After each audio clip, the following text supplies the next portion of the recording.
Yes, sir. Yeah, it's visible. Yes, sir, the presentation is visible. Okay. Okay, so welcome to this deep learning bootcamp. So I have just gone through the registered list of registered participants for this bootcamp. So about 70 to 80%, 75% of the participants, have completed at least one diploma course, and there are a significant fraction of students, coming from foundational course, and also some about 5% of students from degree level course. Okay, so I try to balance the concepts based on the background of the students. So if you feel, if you got stuck at some point, it is all right. If deep learning is, or even if machine learning is completely new to you, then you feel, at many points you feel something, some words are strange to you or alien to you, but don't give up. Okay, there are some few points for you, to take home.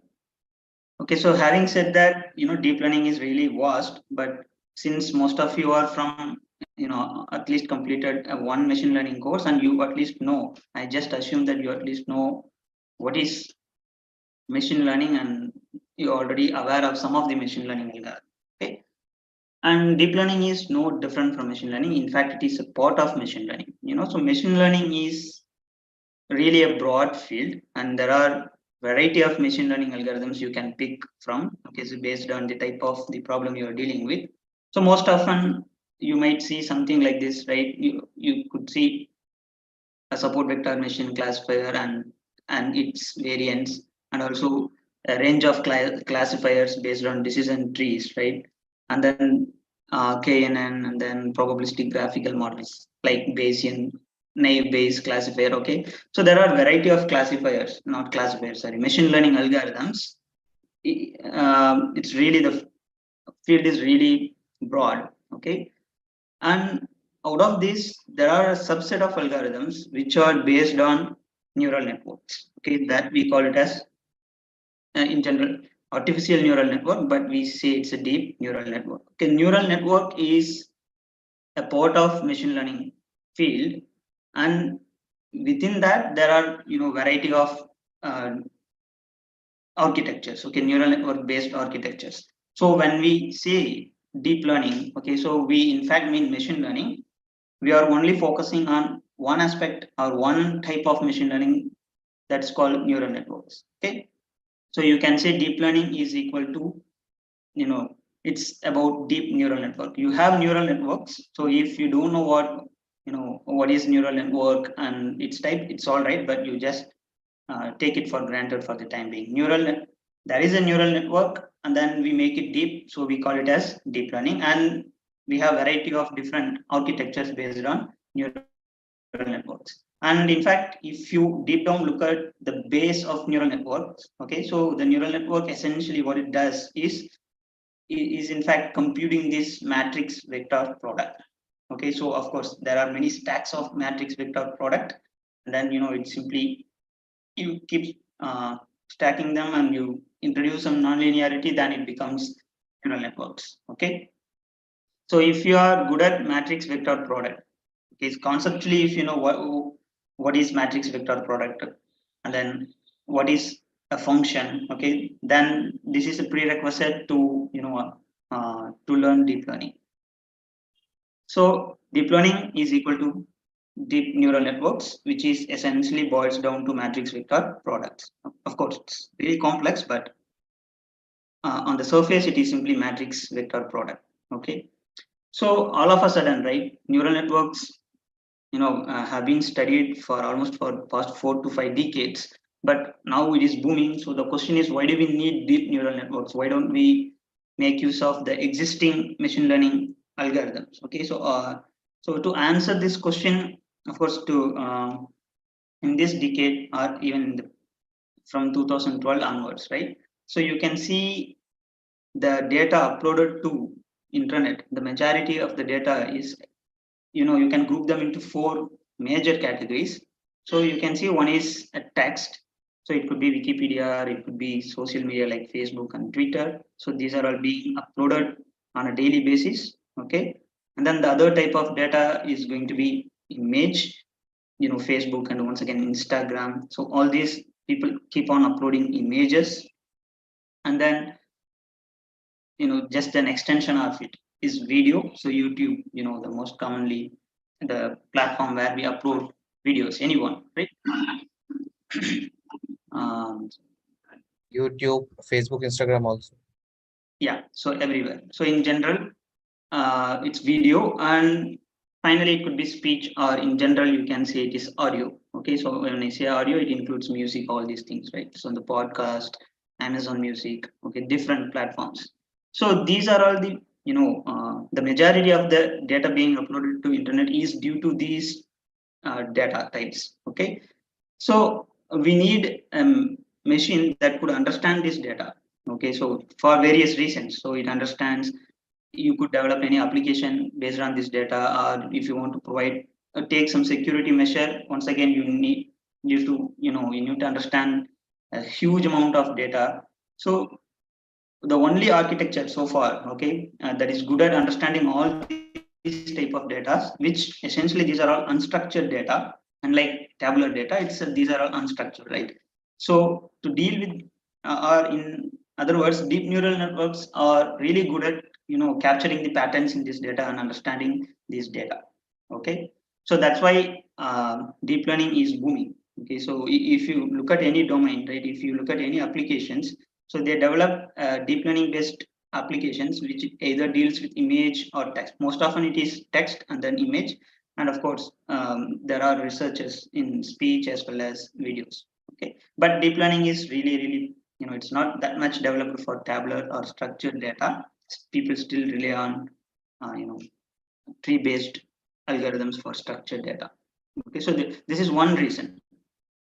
The other reason is that the size of the data, you can collect more number of samples easily. For a lot of domains, you can collect the samples quickly and easily, you can scale it up. Okay, so the performance of the model also scales up with increasing in data size.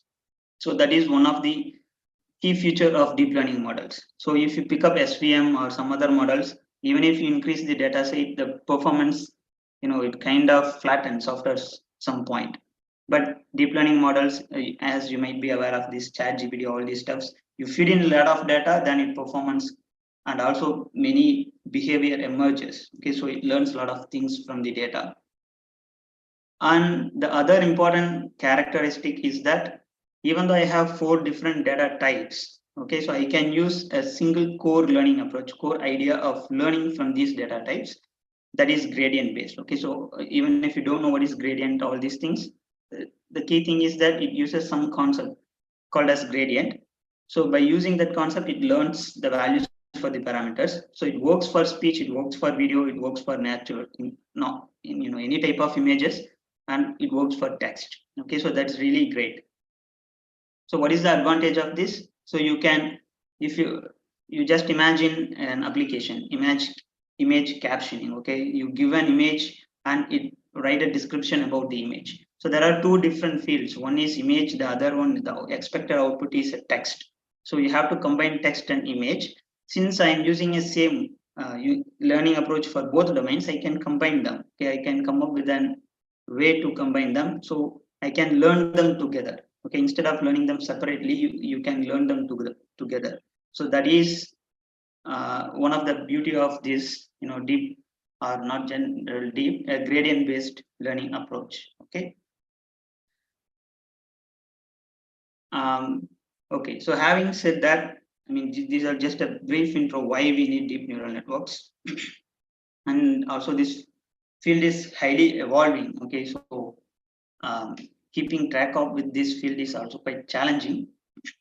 So people tend to focus, either you work in on a particular domain, and since there are 4 different data types, but the learning approach remains same. In this bootcamp, what I'm going to do is I'm going to pick up a single data, okay, a single data type, that is image. So using this, I try to explain various concepts. So all the concepts that we learn using image is applicable to any data types. Okay, and image is um, all of us are very familiar with image or pictures, so I am using this. Okay, so it acts as a single thread that connects different concepts. And then once again, as a running example, we need to pick up some data set. So for that, I'm going to use CIFAR10, which contains natural objects in 10 different categories. So we are going to make use of that. And of course, to demonstrate, right, how the learning really happens, we start off with single neuron and see how a single neuron learns a pattern, and then we move on to feed-forward neural networks. And then, a particular neural network that is most suitable for image data types or in general vision domain is convolutional neural network. So, and then I try to cover all these three in the subsequent sessions. Okay. So you may already be aware, or even if you're not. So in general, any machine learning development cycle. Okay, so I'm involves 4 steps. Of course, there are more than 4 steps, but I'm abstracting it away, and I'm just focusing on 4 steps. So one is, it starts with data. So you have to collect the data based on the domain you're working in. If it is natural image, it is available there in the internet, so you can collect it. So the data collection is the first step, and then oftentimes we apply some transformation or we do some representation. How do we represent the data? Okay, suitable for a model to learn. For that, we carry out some pre-processing and then we do some transformation. Okay, that is the second step. Then the third step is to choose the model, a suitable model. If it is an image, we go with either CNN or transformer. So we have to pick up the model, and then we have to train the model with this transformed data. And then we measure the performance, and then we test the model performance, okay, on the test set. And then we see whether it is satisfactory. If it is not, then either, give me a second. Okay, either we collect more data, okay, so increase the data set, or we do some tuning. Okay, so there are many approaches. Okay, so this is the cycle. So the first step, starts with data collection and also understanding the data in itself, and then playing the transformations. Okay, so that we focus first, then we focus on the neural networks component. Okay, and since some of you may not have taken this machine learning or machine learning foundation courses, so if these words, right, or terminology seems alien to you, that is absolutely fine. Okay, so you just remember, we are collecting some thousands of images, and then we do some transformation, and then we pick up the model, we train it. Okay. Yeah, so a lot of things are involved. It takes a lot of time, to focus more on each component. But if you already have some prior exposure in deep learning or machine learning, okay, or if you know neural networks and how neural networks actually work, if you really want to go deeper into PyTorch, then I already have this repo which I use to offer the workshop in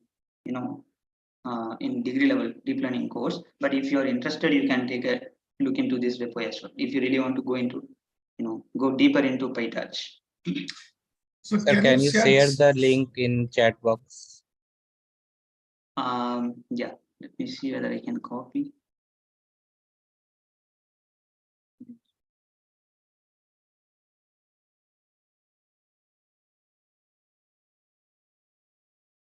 Yeah, there are some prerequisite in the sense, if you already have some exposure to machine learning, if you have some idea about machine learning, then that is more than enough.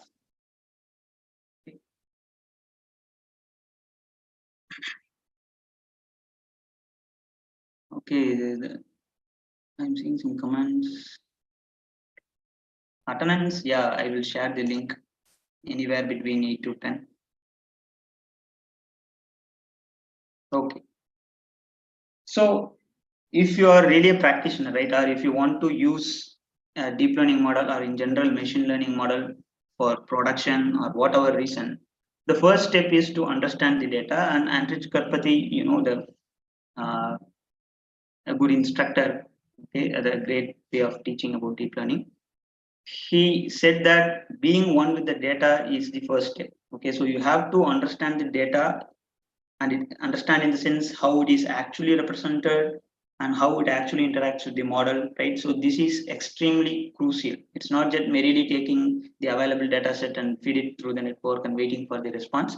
So you have to understand the data first. Once you are clear about the data, you understand it in all its aspects, then you can move into choosing the model and training it. Okay. So since we are going to focus on image, first we try to understand what is an image, okay, and how it is actually represented in a computer and how computers sees the image. Okay, so we focus, on this aspect for the next some 20 minutes. Okay, and this is very, very important. And if you have any questions, please stop me. And if it is answerable at that moment, I answer it. Otherwise, I take it, to the end of the session. Okay, so let's start with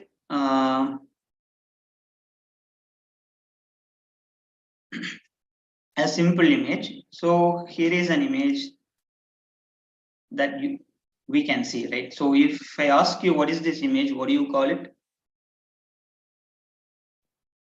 A section of chessboard. Chessboard, right? Check it. And even if you don't know that, we simply say it's a black and white pixel square grid. Okay, what? So somehow we are seeing it as a black and white pixels, right? So how it is actually represented in a computer? Okay, so once again, I'm making a lots of simplification. I'm not really going into details, just to conceptually, convey an important things. I'm making, some sort of adjustment with the rigor. Okay.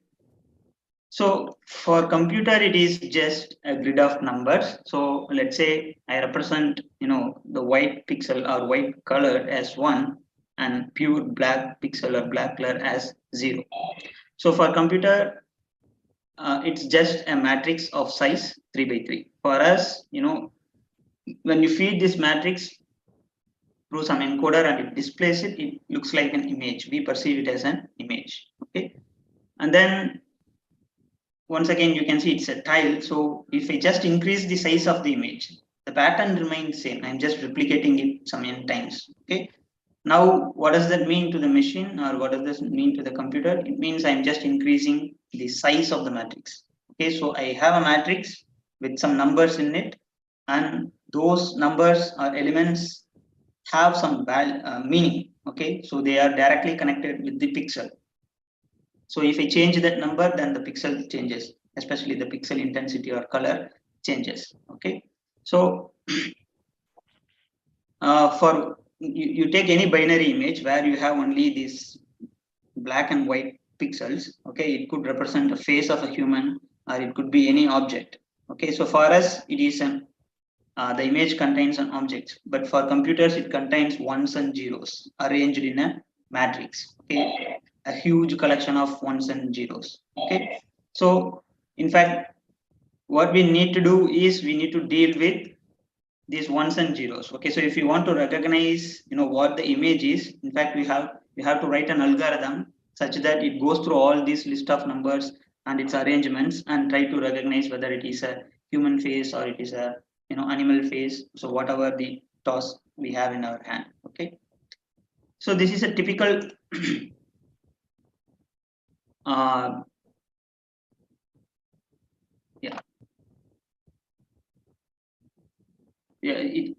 we have a shape associated with this, which is 3 by 3 and 10 by 10, 10 rows, 10 columns. In terms of image, it is height and width. Okay. So when we move to the deep learning framework, or in general, when we try to define image in terms of functions, we can say it is a matrix. In general, right, you can say it is a tensor. So I will talk about the tensor later, but for now, we call a matrix also a tensor with 2 dimension, and there are tensors with 3 dimension. Okay, so you just make yourself comfortable with these terminologies. Okay, and the image has height and width. So 3 represents height and width for human readability, but for machine it is a matrix of size 3 by 3.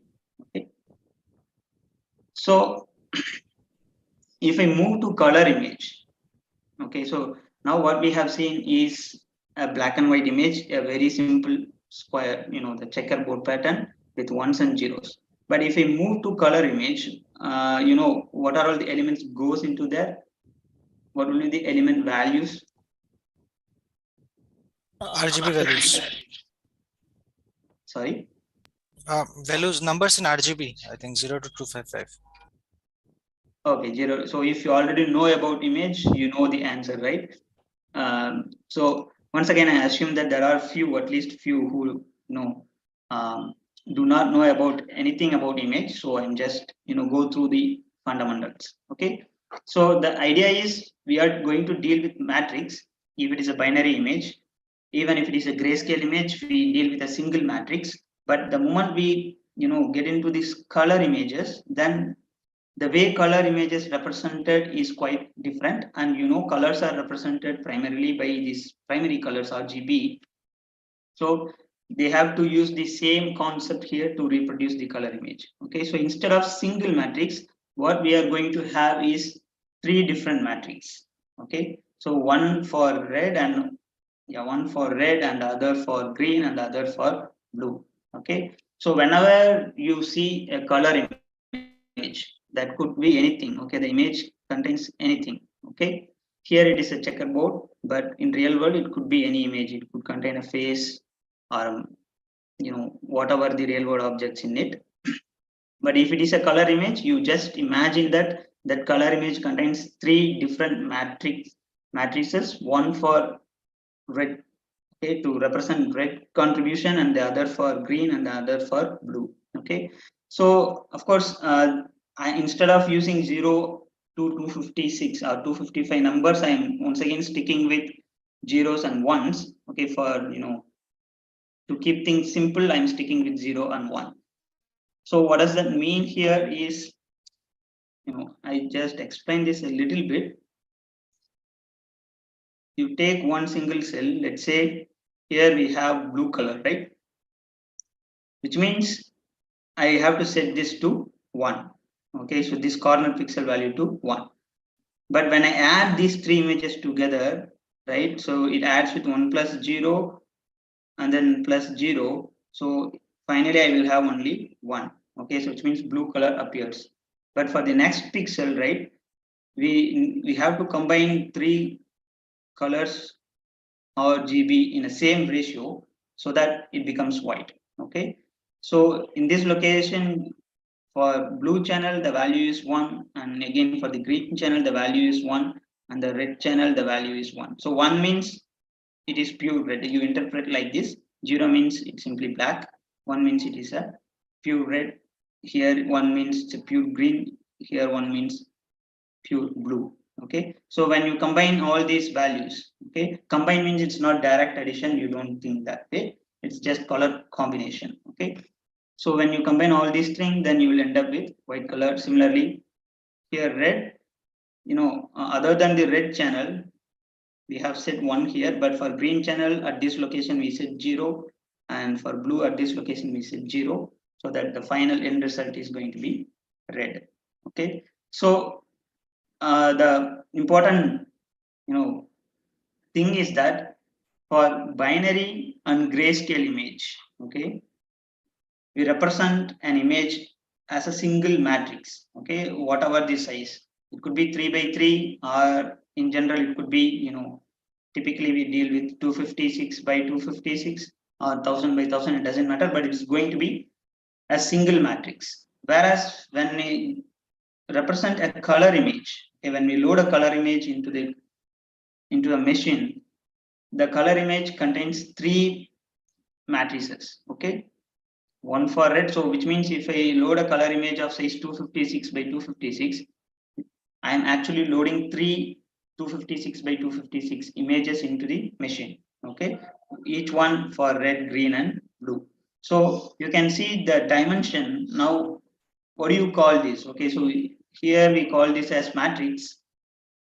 Color image, you can call this as kind of stacked matrix, okay, on top of each other in 3rd dimension.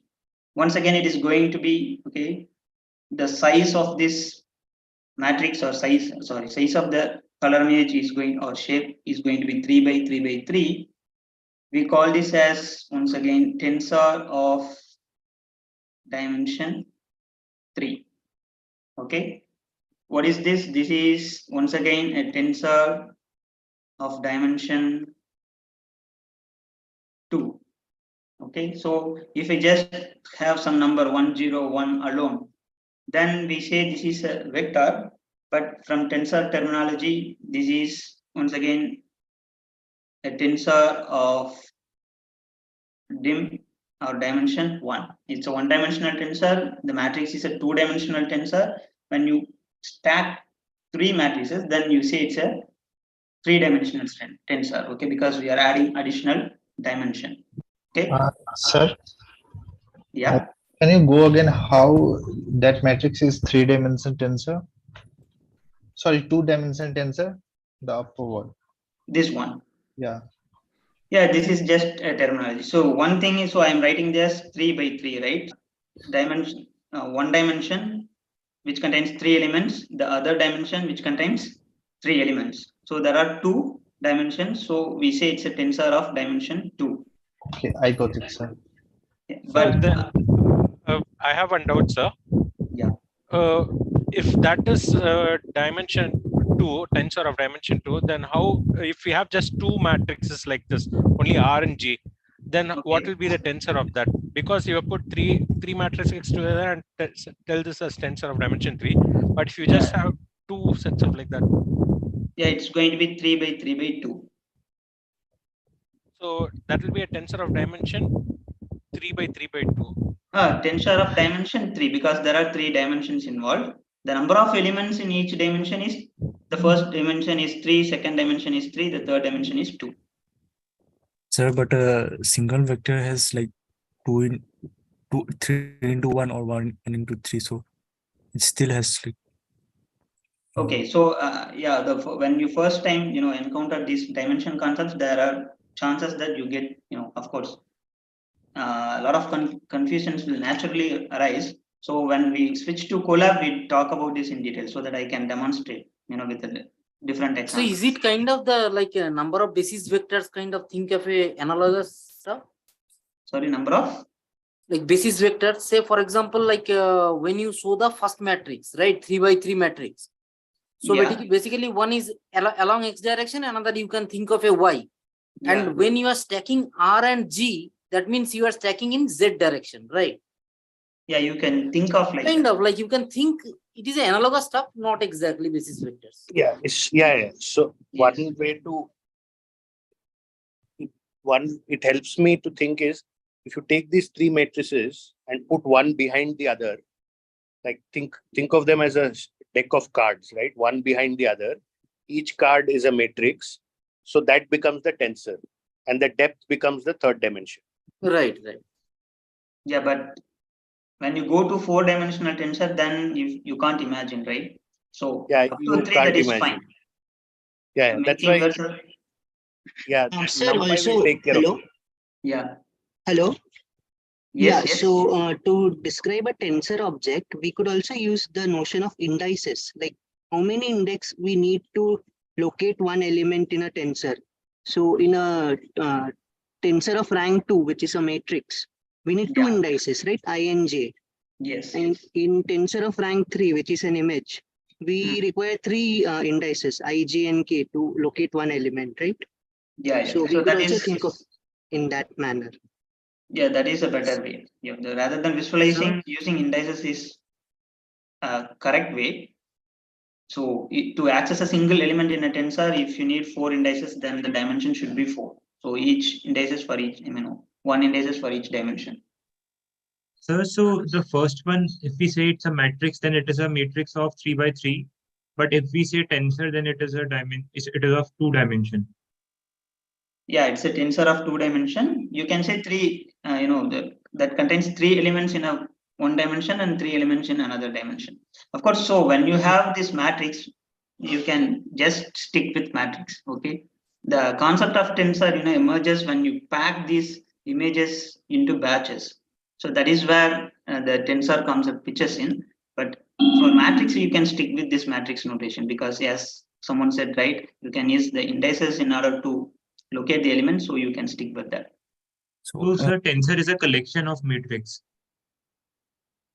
It's not just collection of matrix. I mean, because tensor is generalized, right? So when you collect the matrix, then it becomes 3-dimensional tensor. If you collect 3-dimensional tensor in 4th dimension, then it becomes 4-dimensional tensor. Okay, so yeah. The first matrix we can also write like 3 cross 3 cross 1. So if it is 1, it is not counted in the dimension, I guess. So like that is how I'm like trying to figure out like how like 1-dimensional vector becomes dimension 1. Yeah, you can. I mean, even if you add 1, extra dimension, it is not going to be counted, by the way. Yeah. Okay, so if these concepts are new to you, I know there will be a lot of confusions. Okay, and when we switch to Colab, we can, kind of settle it down. Okay. Of course, this dimension concept is extremely important when you deal with tensors. But yeah, once again, as I said, when we move to Colab, we talk about this in detail. Okay, so we talked about color images, right? So when we have color images, you just imagine we have 3 channels, typically for natural color images, right? For different types of, there are different schemes to represent the colors, but typically it is RGB.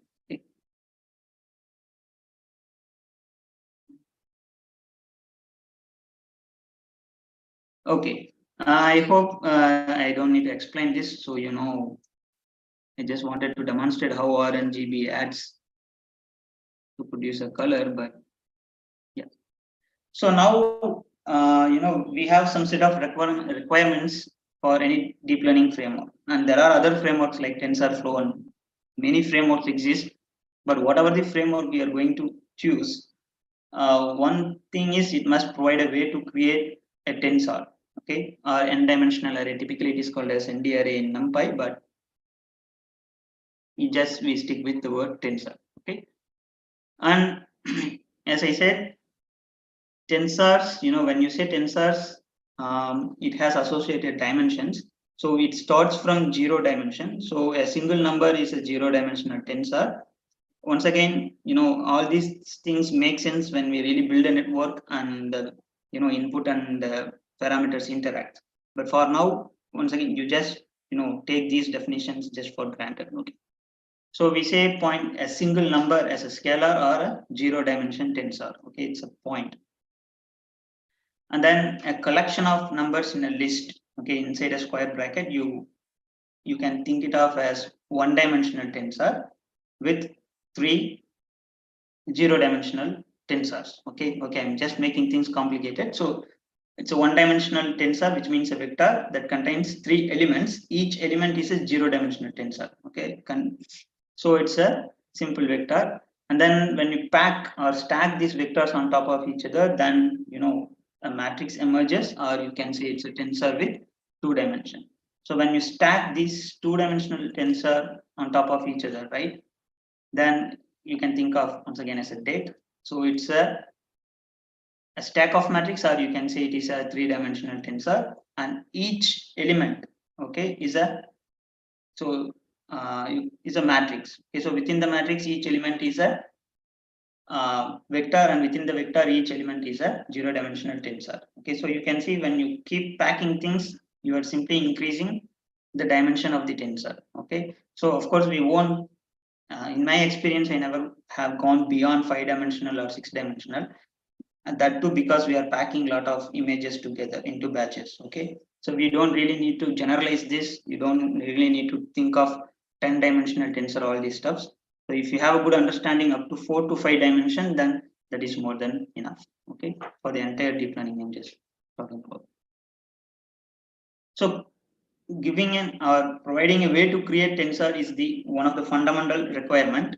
The other requirement or requirements is that creating and then manipulating. Okay, so creating is not enough, so we should be able to access element in a particular dimension. Okay, it may be a single element or slice. Okay, so we the framework must provide a way to do that, and also we must we often carry out operations, right, on tensors, and we need way to do that. Okay, and the most important thing is that the operation should be efficient, because if you think of images, right, even of size 100 by 100, so it contains how many numbers or how many elements? 100 into 100 is 10,000, and there are 3, so 30,000 elements. Okay, so when I have 10,000 images, each of size 100 by 100 by 3, then I am actually storing 10,000 into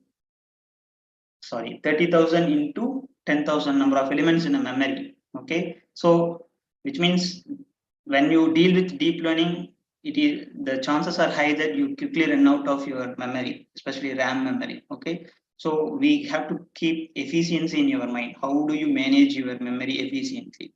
Okay, so for practice, of course, to understand the concepts, we stick with simple, tensors of size 2 or size 3. Okay, but in real world the size is really big, so efficiency does matters.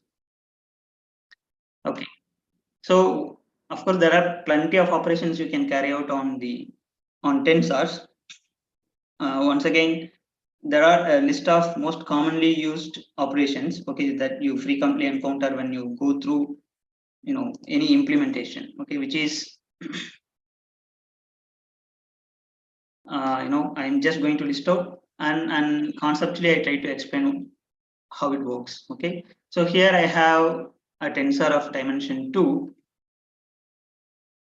and the first operation is oftentimes we want to flatten the tensor. So when I say flatten, here it is 2 by 2, but if you have a tensor of 3 by 3 by 3, when you say flatten, it means that it unpacks all the elements and put them in a single array. Okay, so here I have 3 by 3, so the number of elements is 9, so I have to collect all these elements into a single array. So that's what it goes. Okay, so and also you note that you could arrange the elements in a particular order, right? Either you can go column wise, 0 1 2, and then, or say row wise. Okay, first put the first row and then stack the next and then stack the next.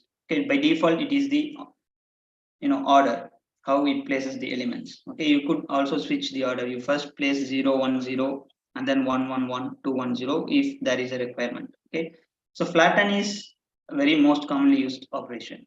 Okay, especially when you pass the input through the neural network and you want to get the output, okay, where you want to get the flattened output.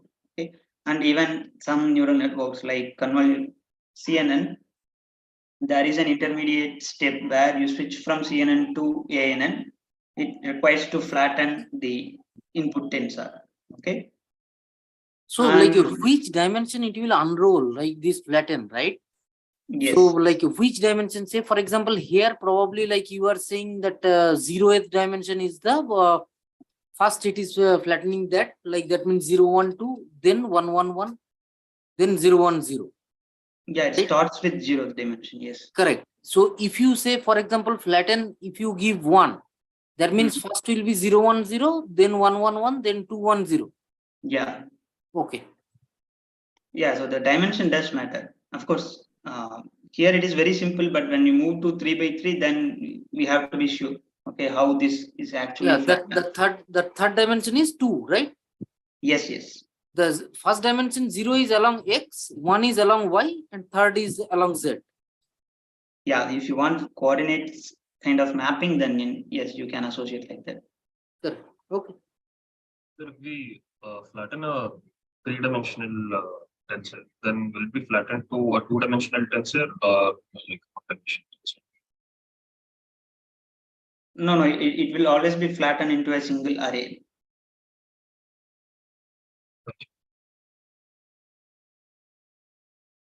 Okay, so the other thing that you can, so flatten returns an array, right? But sometimes you want to reshape it. I mean, you want to treat the output as a vector of dim, say 1 by 9 or 9 by 1. Okay, so column vector or row vector. In such a case, we tend to use this reshape where we ensure the dimension we pass must match with the number of elements. So reshape 1 comma 9, essentially what it does is it returns the same thing, but now it adds an additional dimension. Okay, so there is an one element in dim1 and then 9 elements in dim0 and 9 elements in dim1. Okay, so these 9 elements are these numbers. Okay, of course, once again, when we switch to collab, you make sense of all these things. I'm just conceptually illustrating all these operations. And then of course the other most commonly used operation is the transpose. Of course, for matrix, okay, the transpose is well defined. The row becomes column and column becomes rows. So this is just a dimension. Okay, dim0 and dim1, you just swap the axis. But when you have tensors, right, then transpose for tensors, you have, we have to define it. Okay, which axis you want to swap. Okay, when you have 3 dimension, then it becomes quite involving. Okay, we have to be really careful when we transpose a tensor. Okay, but once again, we do this if it is required while we experiment with. Why did we, when we did transpose, why is there an empty comma? Sorry, why is that? When we're doing the transpose, yeah, why is it some blank comma 0, 1? No, actually, so you have to pass in an input tensor. So let's say if I stored it in X, right? If I stored the vector in X, then I'm calling a function, I'm passing an input tensor X, and then I'm passing these arguments 0, 1. Okay. This is just, if you have some idea with NumPy, right? If I create an NumPy array, either I can call the in-place methods, okay, x dot flatten, or I can the function as is, right? The NumPy function flatten, and then pass X as an input. Okay. Transpose is kind of PyTorch function where you need to pass in the tensor you want to transpose and the dimensions you want to, swap. So here dimension 0 is the X dimension and 1 is the Y dimension, right? Yeah. I will talk about the dimension in the subsequent slides. Okay, so the other commonly used operation is concatenating, stacking, or whatever. There are different way of doing that. And of course, yeah, I think it is better to talk about the dimension first. So since we are dealing with a two-dimensional tensor, a dimension is index starts from 0, so dimension 0. Okay, so let's say if I want to create, so if you are already familiar with NumPy, then you already know this, but I'm just reiterating it so that everybody understand this. So in order to create a tensor, first I have to use this square bracket. Okay, so I create a square bracket, and within that square bracket I also create additional square brackets. Okay, let's say I create one. I think I need more space. Okay, so I'm just putting something like this. Okay, you just focus on the number of square brackets. So the outermost square bracket is actually dim0. Okay, so if you count the elements in the dim0, there are 3 elements. Okay, so this is one element, the other one is 2, and other one is 3. Okay, and within that I have 3 more elements, right? So let's say if the first element is 0, 1, 2, and then the second square bracket contains 1, 1, 1. Okay, so all these 3 are 0-dimensional tensors, are just 3 elements. So if you focus on the outermost square bracket, I have 3 elements. So number of elements in dimension 0 is 3. Okay, because I have 3 square brackets. And within these square brackets, on each of the square brackets, you pick up any square bracket and you count the number of elements, then those are all going to be number of elements in dim1, which is also 3. Okay, of course, for safe reason, I have picked up 3 by 3. But while we demonstrate, we can go with 2 by 4 or whatever we want. Okay, so when I say dim0, which means I'm actually talking about these square brackets. So I'm packing all these rows into a single square bracket, right? So you can, as long as this matrix is considered, you can think of dim0 as rows. Okay, dim1 as columns. right? 0, 1, 2 are elements that belongs to column 0, column 1, and column 2. Okay, but the moment you get into tensors, then this row 0 concept is that doesn't always work. Okay, but if you are following this approach so far, that's fine. But when you move into 3-dimension or 4-dimension, so having this some sort of mental mapping about the dimension is extremely important, because we carry out an operation along a particular dimension. Now, just to demonstrate that, let's say I have two tensors or two matrices. Okay, I want to concatenate them. Okay, so you have two options. You can concatenate these two matrices along dim1 or dim0. Can you predict the size of the output if I concatenate these two matrices together? What will be the size of the resultant of 3-dimension? I think in dim1 it will be 3/6. Yeah. Along dim1, then your tensor will be size 3.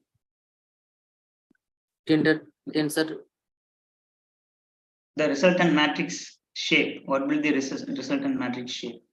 3/6. 332. 332. Okay. 336 or 3/6. 3 into 2. 3 into 2. Okay, so there are different types of answers, right? But 6 into 3. If you carefully pay attention, right? So it says it's concatenate along dim1. Okay, so I have two tensors which are passed as an input to this cat function, and I'm instructing the function to concatenate the elements along dim1. What are all the elements along dim1? Okay, so the elements along dim0 are these square brackets. Dim1 contains all these columns, right? 0, 1, 2, and dim1 of this one is 0, 1, 0. So which means I'm instructing to concatenate these elements, right? So which means I essentially want to increase the dimension or the shape of or the size of whatever. Okay, dim1. So it becomes 0, 1, 2, 0, 1, 0. So my output dimension will contain 6 elements in dimension 1. Okay, that is case for the rest of the elements. Okay, it will 1, 1, 1, and this will be concatenated, and this will be concatenated. So the resultant matrix size is going to be 3/6. And also it makes sense because you are changing the dimension 1. Initially, I have 3/3 and 3/3 matrices, and I'm changing the dimension one of these matrices. So which is, these two dimensions are same, so it is going to be 3/6. But if I change it to dim0, which means I'm changing the dimension of 0, then it would be 6/3, right? And also you can see how it is concatenated along dim0. Okay, and of course it takes a lot of time to understand these things and become comfortable with these operations. Okay, but I'm just telling all these things conceptually. But once again, when we experiment with Colab, I don't think you can get this immediately, but you just experiment on your own, create matrices and experiment with these dimensions, then you understand how they work. Okay,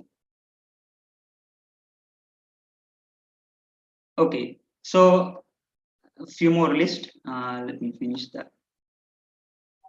NumPy also is very similar, right? This concatenate is similar. Yes, yes, is absolutely right. But I'm not sure whether the keyword, the argument that we are passing is dim or axis. I'm not sure about that. So they use the different argument. There will be axis. Yeah, they call it as axis. Here we call it as dim. Just that changes. Conceptually, so there is a fundamental difference between. You may ask this question: why don't we use NumPy? Okay, it is already there. Then why don't I use NumPy to build my deep learning models?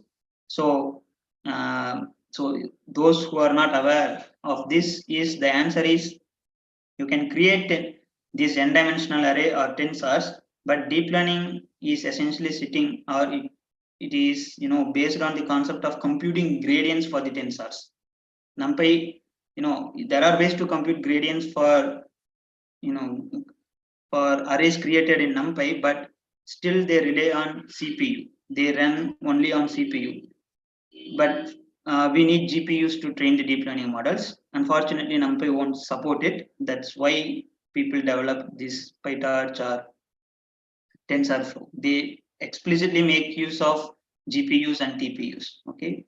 Therefore, operation wise, you see similarity more. I mean, whatever the functions available in NumPy is also available in PyTorch. Okay, so that you take it for granted. Even there are more functions in PyTorch than in NumPy.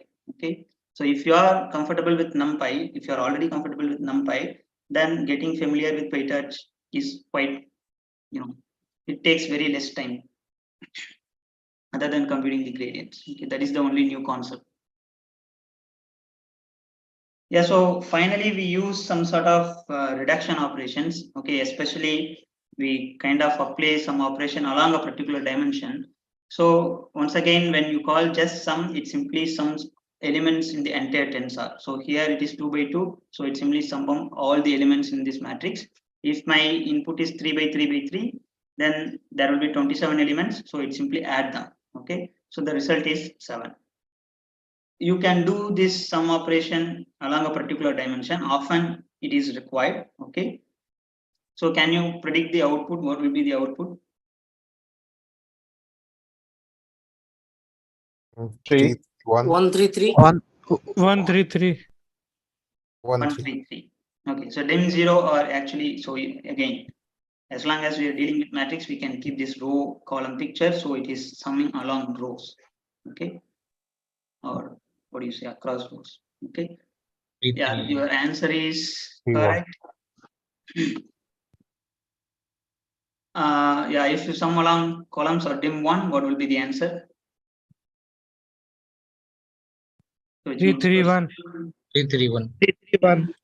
Okay, that's correct. Okay, so now you just experiment with 3-dimensional tensor and you carry out the same thing. Okay, you do sum along dim 0, dim 1, and dim 2, and then see how it works. Okay, and we call these operations. You have to be extremely careful when you carry out these sort of operation, because the end result, right? You can see that initially, the shape of this tensor is 3 by 3, but after carrying out some operation, then it becomes 1 by 3. Okay, or it just an array with elements, 3 elements. Okay, so which means it takes away some dimensions after carrying out this operation. My input is 3 by 3, but the output is 1 by 3 or just 3. Okay, in often case the error rises due to this sort of, we may not notice this. So there are many such operations. Even you access an element, then the output result, the dimension of the output result will be changed. So essentially, there are many reduction operations. Some mean an accessing a single element or a sequence of element. While we carry out these operations, the output, the dimension of the output, may not matches with the dimension of the input. But since, as I mentioned, deep learning is simply matrix vector product, where the dimension matching is extremely important. But if you don't notice that, then we end up, it produces an error. But be aware of this, and then when it raises an error, you can fix it quickly. Okay, oftentimes it explicitly mentions a dimension along, dim 3 doesn't match with dimension of dim 1. Okay, so you will, it gives you a meaningful error. By looking at that, you can fix it. Okay, yeah, so finally, matrix vector product is one operation, and then we apply some function on the result. Okay, so sigmoid, you may not, it's just a function. It takes in a single element or a sequence of a vector or matrix or tensor, but it simply operates on element wise. Okay, so you pass in 0 to the sigmoid, it produces an output of 0.5. You pass in 1 to the sigmoid, it produces an output of 0.73. So wherever 1 is, it produces an output 0.73, which means they are acting element wise. Okay, and there are functions which act along a particular dimension. Okay, I don't know whether you are aware of this or not, but if you are hearing this for first time, that is fine. So softmax is quite commonly used, end operation in deep learning. models, be it text processing or classification or whatever, there we apply softmax along a particular dimension. Okay, so once again we are applying softmax along dim 0, which means transpose, and it produces an output, and you can see that it is a taking a max element, but it sort of normalizes so that the sum of elements adds up to 1. Okay, so which means here the max is sitting here, this is the maximum element, so the maximum indices of the maximum element remains same. Okay, similarly you can apply softmax along dim 1. Again, it's based on how you structure your matrix vector product or tensors. Could you please explain softmax again? Softmax, I think you don't need to explain this now because it's not necessary. I will explain it when we deal with models. Okay. How is softmax getting accessed via the dimensions? Sorry, I didn't hear you. Sir, what it is doing?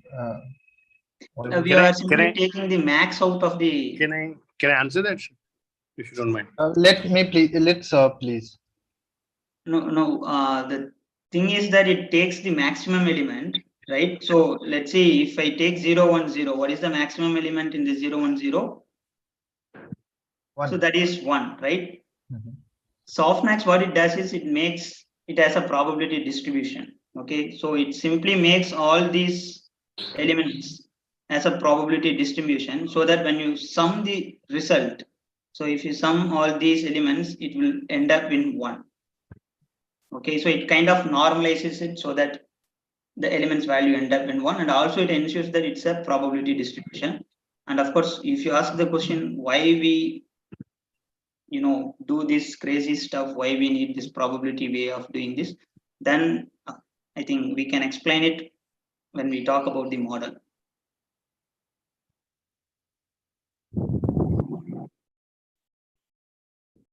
If you need an exact way of computing all these things, I can do that, but once again I'm thinking it's not necessary for the time being. Anyhow, I have to explain it tomorrow. See, if you want to compute for the first column, right, like in the second diagram for the first column, then the answer will be e to the power 0 divided by e to the power 0 plus e plus e to the power 0. So whatever you will get 0.2119. And similarly, you will calculate for 1, and that time you will get 0.57. Same calculation you will for third one, you will get 0.2119. And this is, when you add this up, that will become 1. So that's it. Yeah, what you are saying is exactly right. Okay, you just think of it as some function. Okay, I'm doing some operation along a particular axis. Okay, so I will explain it tomorrow. Then only you understand why we are doing that. Okay, otherwise it doesn't make sense why we are doing all these stuffs. Okay. Okay, now let's switch to PyTorch, okay, which means Colab, and then we just load the data set and try to understand the data sets. Sir, will you be sharing this Colab notebook? Yeah, definitely. Okay, because then at least we can practice tomorrow morning. Yeah, so this is a slide, right? So I'm yet to open the Colab. Just give me a second.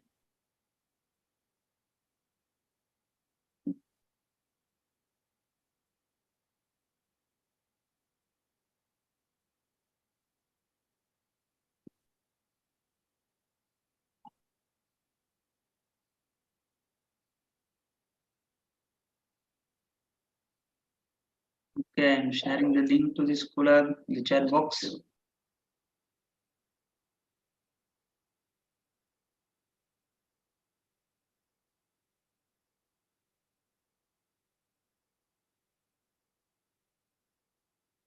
So if you are able to access the Colab, just ping me in the chat. And open a Colab and create your own Colab notebook. And then also open this one, and then follow, or you just make a copy of this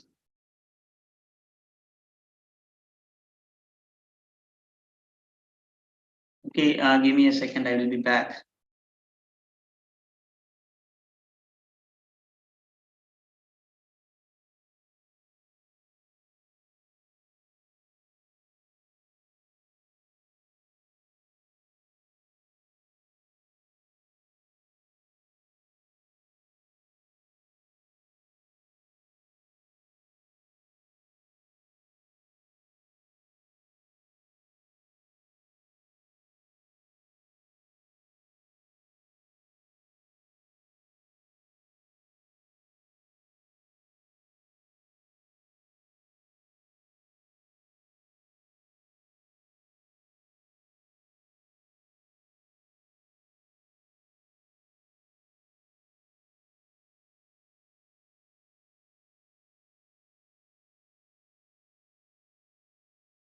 Okay, so I hope you are okay. Let me connect to the machine.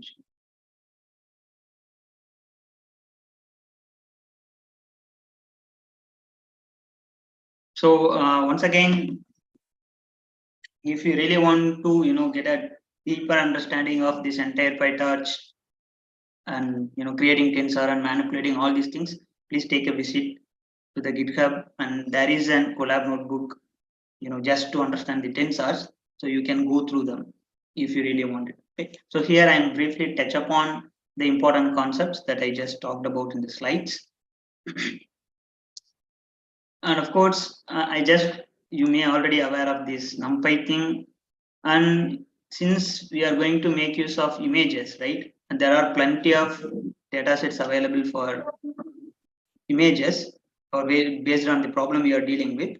And in order to load them quickly, okay, the benchmark data sets, we make use of this Torch Vision library. Okay, so it contains many common benchmark data sets used in vision domain.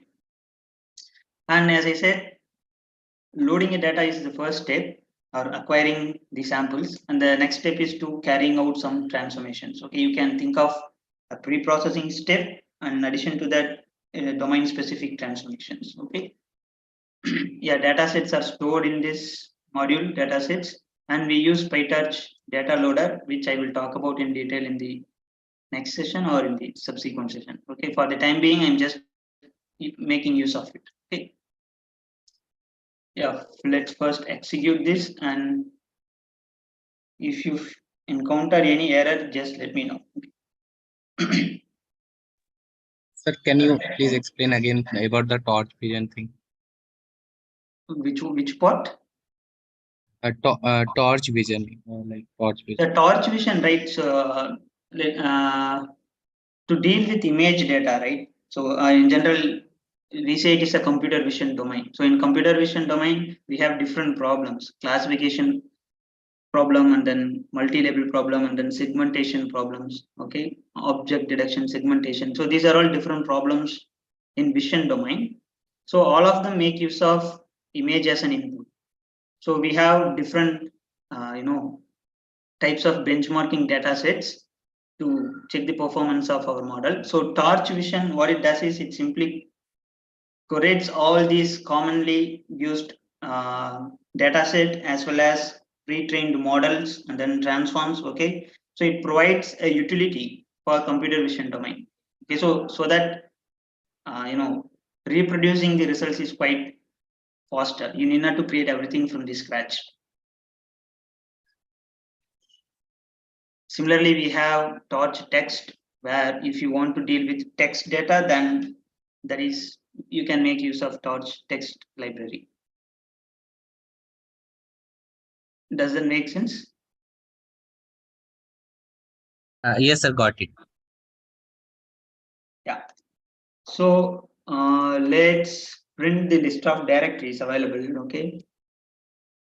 What are all the data sets available in Vision? So I'm just printing out. Okay. So there are many benchmarking data sets based on the problem we need. Okay, so typically you might have heard about AlexNet or many deep learning neural network, okay, or CNN networks.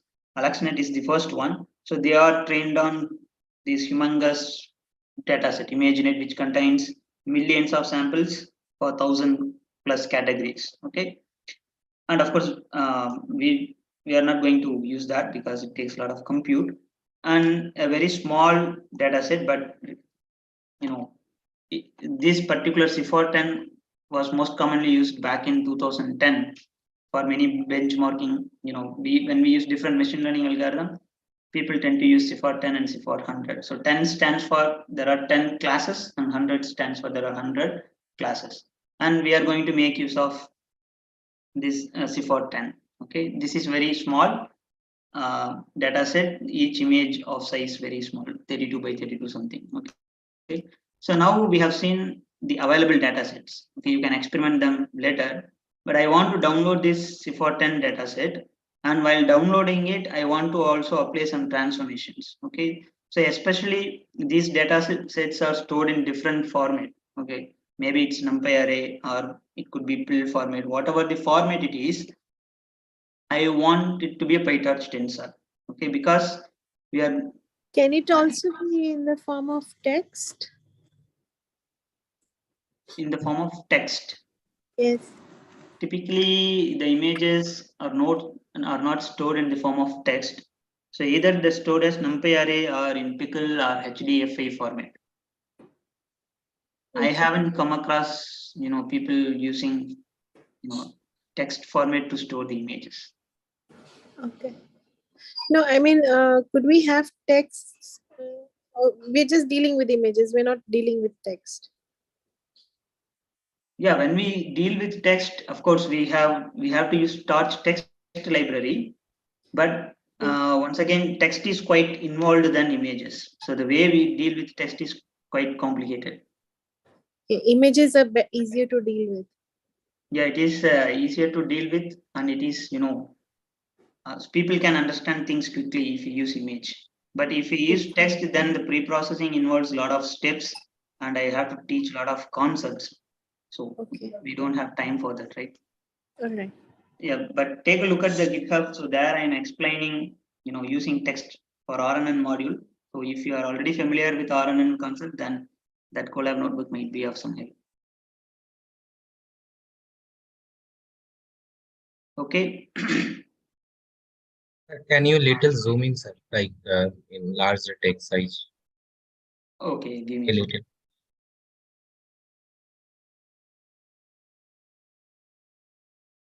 I'm just doing this.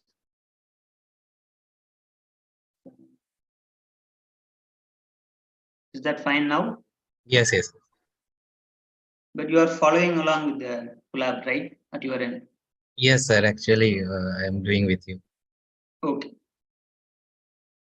Okay, so now I'm just copy pasting from one of the collabs. So here I'm just want to explain. Okay, so once again, we don't really need to understand each and every detail of this transformation. So straightforward, whatever the input format of the data set, first convert that into a tensor. Okay, I have to convert that into a tensor. Then I have to normalize this. Okay, normalize the image. Since I said there are 3 channels, when you apply normalization across channels, then you are setting the value 0.5, 0.3. What is the mean value and what is the variance for each channel? Okay, so that is quite straightforward. So when you load the data set, while loading, it applies the transformation and returns the transformed data. Okay, so that's why we go with Torch Vision or Torch Text. We don't really want to write each and every line of code because people have already done that. Okay. So by the way, is this collab getting updated at that end whenever I insert a new code? Yes, Are you sir. able to access them? Okay. Yes, sir. Okay, now we have to apply the transformation and then we have to download the dataset. Sir, a question. Yeah. So why have you passed 0.5 everywhere? Sorry, can you be a bit louder? I'm not able to hear you. Why have you passed 0.5 in the second transformation when you're trying to normalize it? Give me a second. I'm putting a headphone.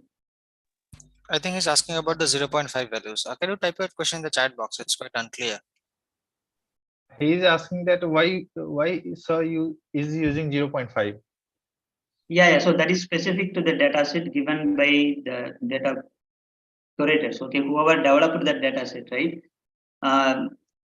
One thing is that, so if you are going to, let's say, AlexNet model. So AlexNet is really a big neural network that is trained on ImageNet. So while training, right, we do this normalization and standardization so that we ensure that the image values are, within the range of 0 to 1, and also it is normalized. So while doing this, people, compute these mean values across the data set and they come up with these numbers. So suppose I want to make use of AlexNet for my application, okay, that is already trained. I have to just change few layers of the AlexNet and want to retrain it for my problem. So in order to make use of the AlexNet, I have to follow the same way, people train the network. So if they have given me these values, then I have to apply the same values. Then only I can get the right result.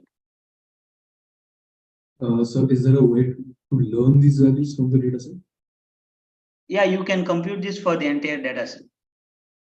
So it is like, how do you compute the mean and value for a given array? If you have sequence of arrays, right, list of arrays, if you want to compute the mean across the futures, then you consider all the samples and then sum the values and divide by the number of samples, then you will end up with some number, right?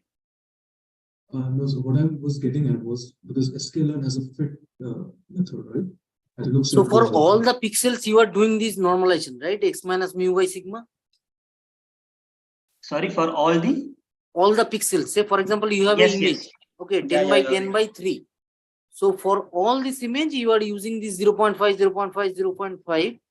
Yeah, And you you are are subtracting doing it the by normalization. mean and divide this by standard deviation. Correct. Okay. Okay, so of course there are some other, so since we are using a very small toy data set, not toy by the way, but if you are using really big data set, then we do some sort of cropping, centering, all these things, but here we just limited to these two operations, okay? And if you are going to train your neural network from the scratch, then you can compute these values for your own data set, okay? So that you have to compute it. Okay, now I am going to download the dataset by calling this functionality. So you said this is not a toy data set. Yeah. To really train a neural net from scratch, what is the minimum sample we need, sir?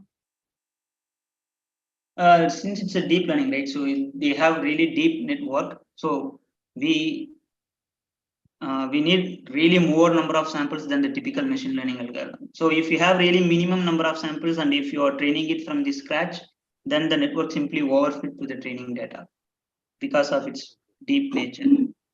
So more number of samples you have, better. And Okay, there is no upper cap and there is no lower cap, as far as I know. Okay. I was looking for some kind of thumb rule or some number. That's okay, but I get the point. See, there is some concept called VC dimension. If you can read that paper, probably you get some understanding, but very complex actually. Okay, The can you VC dimension, I don't think it applies for neural network. So it's about shattering, points in some n dimension, but I don't think it can be extended to neural network. Some relation between, let's say, number of hidden layers or number of parameters, like it should be d square or d cube or something like that. If there is something like that, please do let me know, sir. If you come across only thing, if you when you go through that bias variance trade-off, right? So from there you will understand, like if your model is going through high bias, right? So including more samples will help you to reduce the bias. No, it doesn't work that way, right? So let's say I have to build something. I have to ask somebody. I need at least 5,000 images to start with, right? I can't say, I'll tell you later. So some indication I need upfront, right? So whether it is 2,000, 5,000, 10,000. It doesn't. Actually, for deep learning project, it doesn't work that way. That okay, like for this, like you need this many images or something, that sort of, like it doesn't work that way. Okay, so you can use AlexNet, say for example, you can use AlexNet on MNIST dataset, which contains some 60,000 sample. it performs well. You can use the same AlexNet on ImageNet dataset, which contains millions of samples for each, for 1,000 categories. It still performs well, right? So it's the same model. It scales to, if you have more data, simply it scales up. So that's the whole point about deep learning. So the more data, better the model learns. Okay. Okay, thanks. Yeah. So any other questions as of now? No, sir, please continue. Yeah. Okay, so let's see the class names. Okay, so in the data set. So these are all the labels, okay, the names of the classes. And also we can see the shape of the data set. Okay, so how many samples are there? Dot.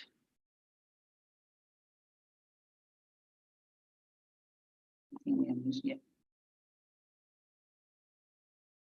Okay, so here comes, it is a 4-dimensional tensor. Okay, let's bring in the concept of tensor here, and it is because the way it is stored in the memory. Okay, so there are 50,000 elements in DIM0. Okay, which implies there are 50,000 samples in the training set. Of course, we have separate test set, and each of these elements in DIM0 is of size 32 by 32 by 3, which is an image. Okay, so 32 rows and 32 columns and 3 channels. Okay, so the interpretation, the data set is 4-dimensional tensor and contains 50,000 samples, which means 50,000 images in this case. Each image is of size 32 by 32 by 3. And we have some good understanding about the data set and its shape, and we can make sense of it. Do you have any questions at this point in understanding these numbers? So 32 by 32 is good. Like, what is 3? Like you say some channel, or like what is 3? That's RGB channel, right? So that we were talking about in the slides. Yes, got. Yeah. Of course, 3 comma, sometimes, the channel comes at the last, and sometimes people put the channel first. You might have seen 50,000 comma 3 comma 32 by 32. So once again, you have to read the whoever created the data set and whoever stored it, you have to read the documentation to understand it properly. Excuse me, sir. Yeah. So, for example, if we don't want to use RGB, if we use some other color scheme, then the number of channels will change accordingly, right? Yeah. If people have captured in a different channel, say if even they transform into HSV, or even there are some other format, then it changes. Okay, got it. Thanks. Yeah. Okay, now it could be 50,000. RGBA also, right? RGBA is S for the transparency. So then it would be 4 channels. Sorry, RGB? RGB and A. Yeah, all for channel. Yeah. Sir, can you go in with 50,000? Why it is 50,000 there? This is just a number of samples. Say someone acquired 50,000 images. There are 10 classes. So for each class, I have to acquire at least 5,000 samples. So for 10 classes, I acquire, I collect 50,000 images to train my model. So it simply, whoever collected the data set limited it to 50,000, because this data set, right, I think it exists from 2002 or 2003 onwards, where getting digital image is really not easy as of today.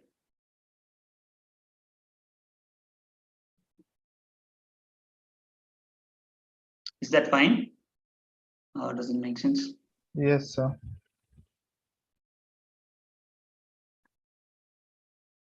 Okay, so now next what I'm doing is that I'm using this data loader functionality. So what it does is it takes in the train set which contains 50,000 images, and it returns only 4 samples at a time. Okay, so I want to load only 4 samples. So why is that the case? Because I can't make use of 50,000 samples in a single run, because it occupies a lot of memory, okay, during training. So what people do, typically is that they divide the number of samples into small batches. Okay, so batch size of size say 32. So in this case, the image size is really small, 32 by 32. But typically it could be 200 by 200. Okay, it's really large. So in such a case, even loading 32 samples takes a lot of memory. Okay, so if your image is really big, then 4 samples takes a lot of memory. So based on the your image size, the batch size differs. So here I'm just setting it to 4 so that for every call it returns me 4 samples, randomly selected 4 samples. Okay, so that's what this data loader functionality does.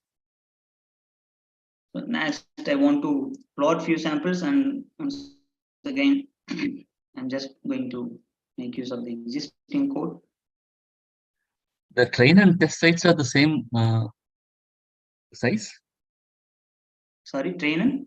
No, I Test think data train set is 50,000, test set is 10,000, I guess. You just change and see. It will be of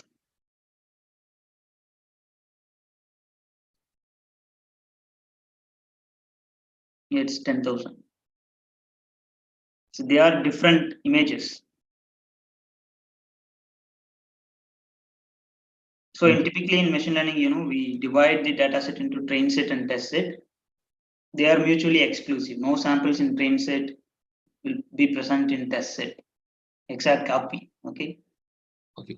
And in this, of course, I don't know how the loader thing works, but I thought even the test site, I thought the batch size will be smaller for the test data.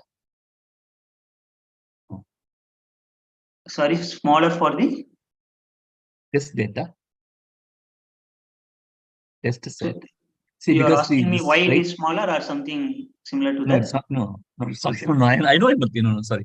I'm saying the 50,000, the train data has 50,000 images, right? With a batch size of 4, you will need 2,500 iterations. Yes. But if you use the same batch size for test data, you will run through them much faster. Yeah. So training and testing is two different things. In training, we have to compute the gradients, right? We need additional memory in order to store those gradients. But in test case, you can increase the batch size because it typically takes less amount of memory than the training phase. So if I have gotten your question correctly, I think I'm answering in the right direction. Yeah. Okay, thank you. So that you can increase the batch size. Yeah. Sir, why we are supplying train set and why we are not supplying test loader? Yes, sir. In machine learning, right? So once again, the answer is, while we train the model, we don't want the model, for various reasons. I can't explain it now in detail. So we have to look at how actually the training happens. Okay, how we feed in the samples during training on each iteration. Okay, so if you look at the way the parameters are learned, if you just plot the trace of the parameter moving in the parameter space. Okay, so if you shuffle the data, then it makes a better movement. Okay, so in training, we really look for a best value that gives me the best performance. So I want to reach that best value as soon as possible, right?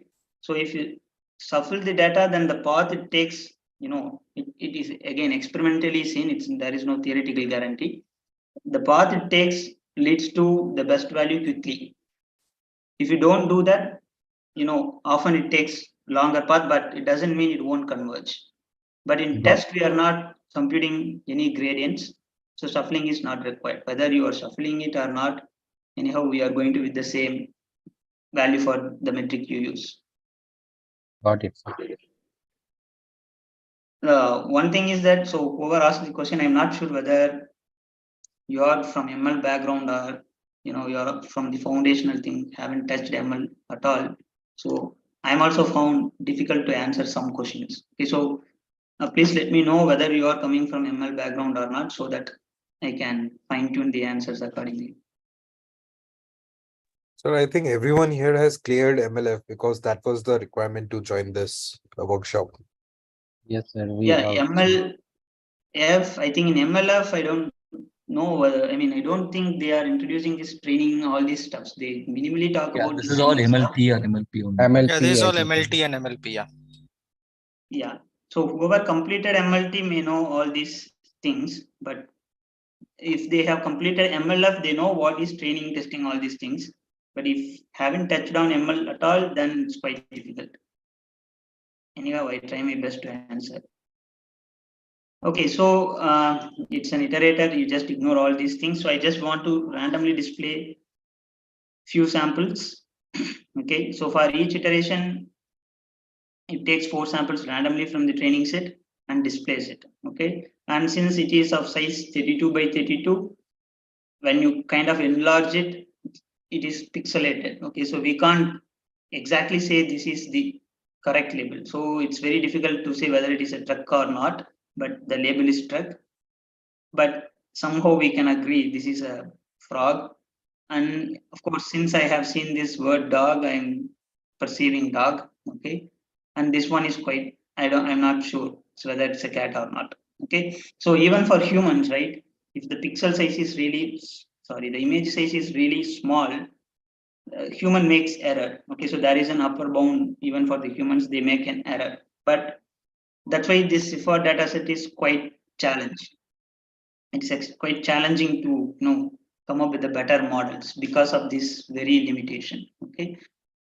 Okay, so I can simply execute this a number of times and see whether the labels are proper. So here I can see it's a horse, that car, frog, and this is quite difficult. Whether it is a dog or not, I don't know, but the label says it is a dog. Maybe we can look at the eyes and nose, so somehow conclude it's a dog. Okay, so now we have our data. So we are going to make use of this data set in all the subsequent sessions. So you explore this data set as much as possible, not just using Colab, but go to the original site where they have created this for.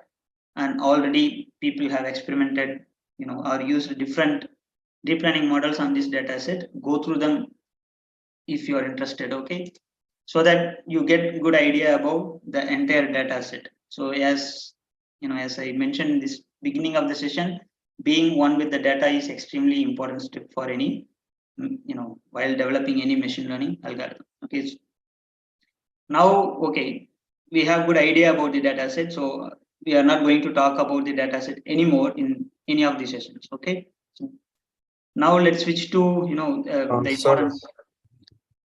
can you explain the code for the chart like a little bit? Is it absolutely necessary? Okay, little bit. So what really happens is that the train load. So do I have to explain this generator and iterator, or you already know that? No, sir. Just the subplot part and the like why we divided the image by 2 and added 0.5 and all. That even I forgot it, why I divided it by 2.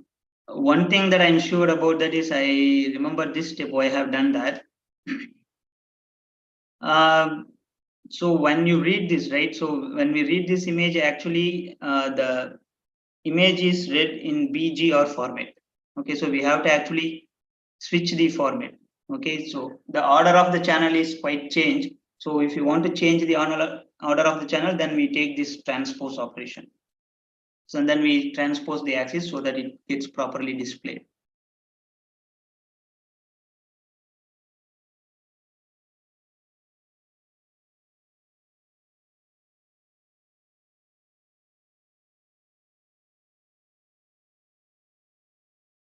Is that fine? Yeah, I got that. And someone This is texted scaling, so I should have done this to ensure either the Sir, can you value. check the chat box once? Someone responded to that question. Can you please check that answer? Yes, there is a Google form scaled back to actually. Yeah, so we applied this normalization, right? So even I have to verify that once again, but it makes sense. So we have, while we loaded the data, we applied the transformation, we have done this normalization, all this stuff. Then I'm just wondering why I divided this by 2. No, actually, if you remember, like during that normalization, what you have done basically, x minus mu by sigma, right? Yeah. So now you are multiplying that image with sigma, that that means 0.5, right? Sorry, yeah, it's 0.5. Image divided by 2 means image multiplied by 0.5, right? And then you did the minus negative of that mean, right? And that's why you are adding that mean now. Yeah, it makes sense. We are just restoring the original image. Yeah. Sir, one more question. Yeah.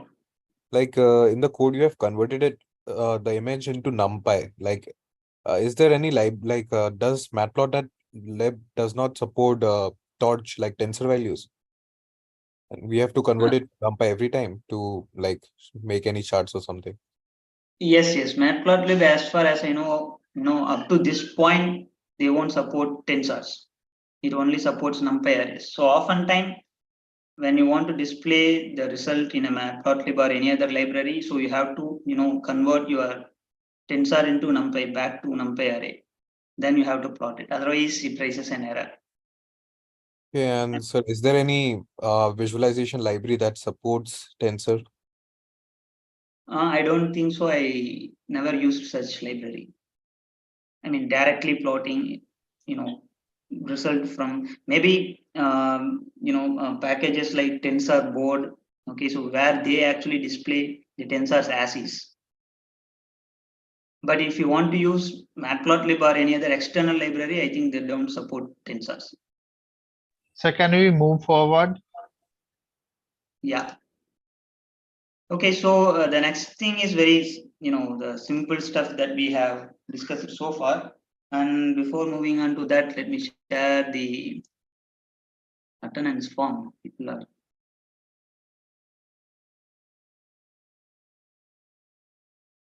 So I'm sharing the form in the chat box.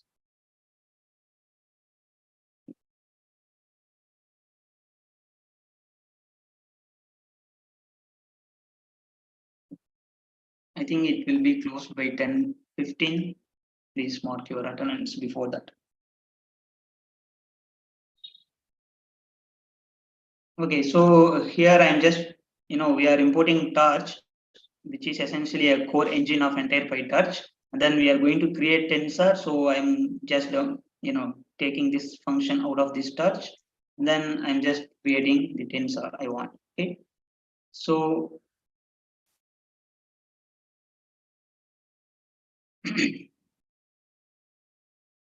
so the moment you convert any element, okay, be it NumPy array, whatever, when you call this, when you pass those through this tensor, then it becomes PyTorch tensor.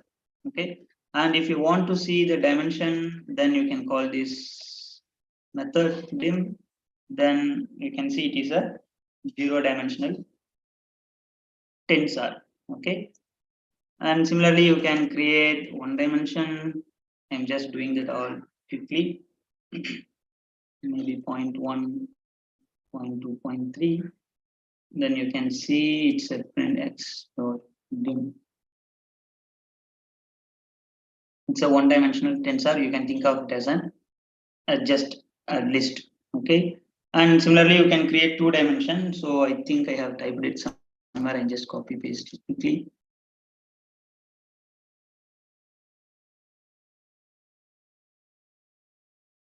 Oh, it's there, maybe.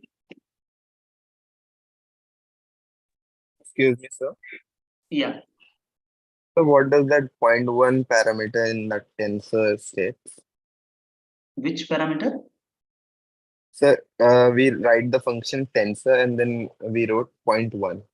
Yeah, we So are what does that passing. 0.1? Yes. Okay. Yeah. You are asking about this 0.1. Yes, sir. Yes, sir. Yeah, it's just a scalar. We are just passing a number. Instead of passing a list of numbers, I'm just passing the floating number as an input. Tensor can take a float as an input or a list as an input or list of list as an input. Okay. So it just change it to a tensor type. That's all.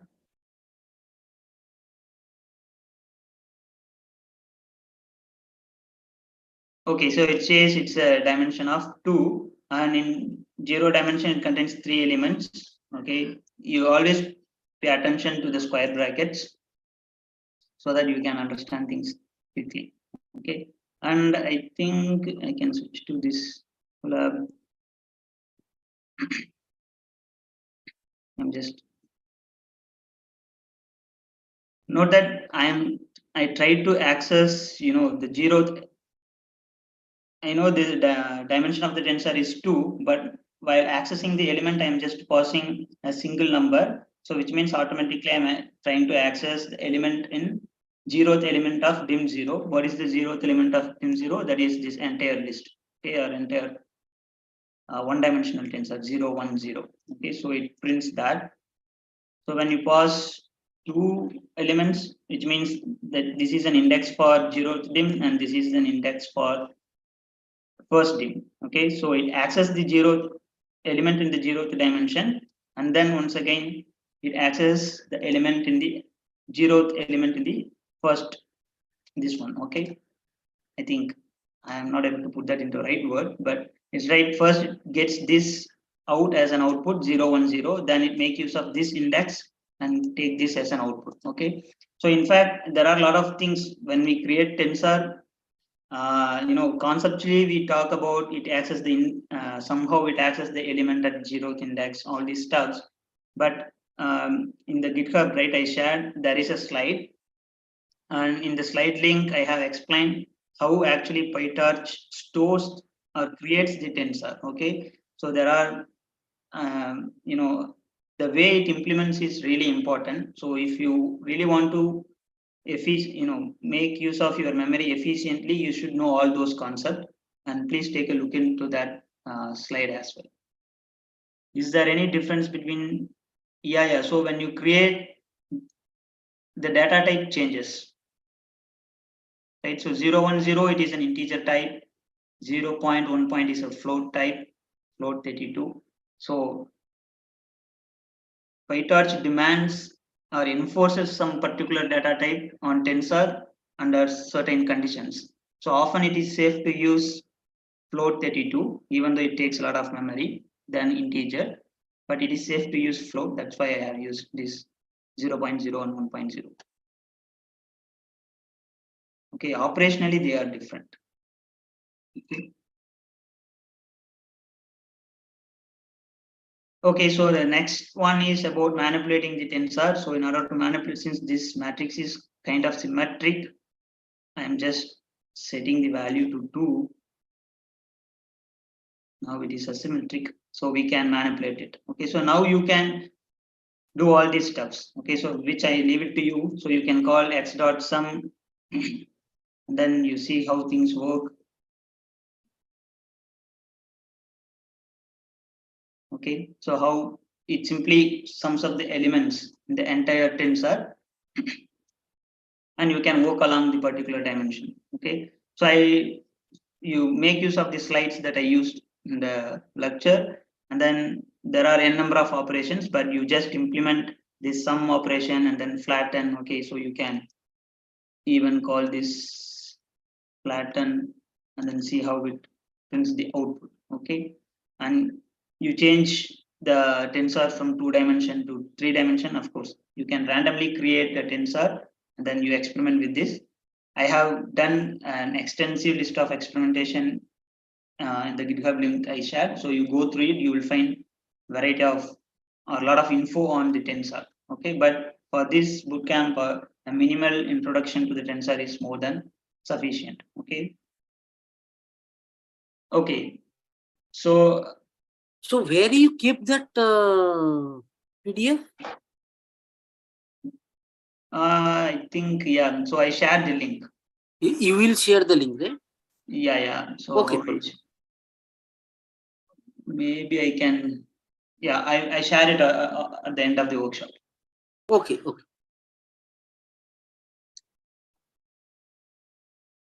Okay, so I experiment with the tensor. So before moving on to the next session, I just quickly introduce why neural networks are important for recognition task, and then conclude this session.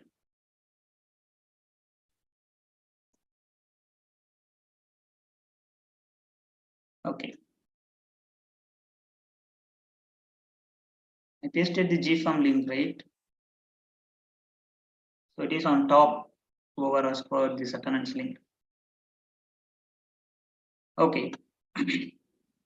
So the question now goes to why we need deep learning models, for image recognition tasks. It could be classification or whatever, multi-label or even segmentation, object detection. Okay, why it is really complex. So for if you just closely look at how the images are formed and what are all the possible patterns that we could generate with the simple images, then we can see how it explodes. Okay, so if I have this 3x3 image where I am just allowing binary values for all the pixels, then how many possible patterns we could generate with this 3x3 images?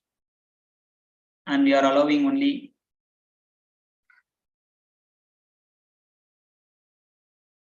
how many possible patterns are there? I just to rearrange the white pixel and black pixel in how many ways? 2 to the power 9. Yeah, it is 2 to the power 9, right? So that's exactly correct. And the sum of the patterns, right? You call it as diagonal, you call it as a horizontal line, you call it as a vertical line. So for each pattern, we have some name. For some pattern, we do not have name. But of course, when it comes to a classification problem or segmentation problem, we are not actually interested in all the patterns. Even though there are 12 possible patterns, we don't want to know all of them. Okay, we don't need all of them.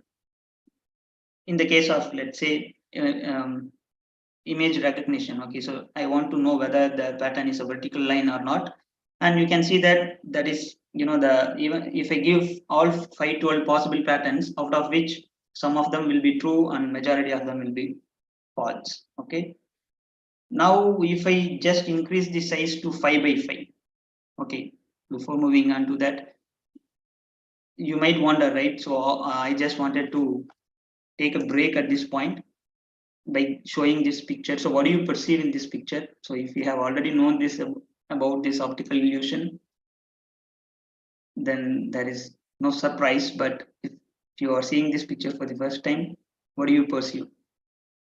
Sir, river, island, and a tree. No other thing. Any other animal? A dog. Ox, if I look closely in the center. Okay, so a sniffing dog, right?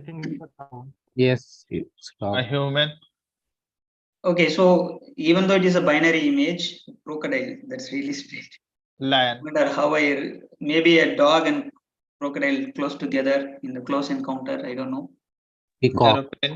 Aeroplane. Okay, so why we call it as a pattern, right? So our brain is somehow encoded to capture patterns in the world, right?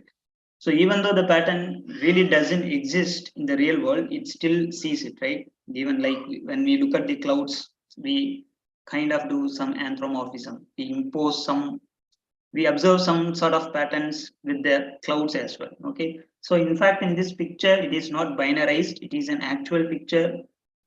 I don't know, captured where, but it is there in the traditional books. Okay, so dog is not there, tree is not there, it is not actually there, it's simply snow. Okay, scattered around some place.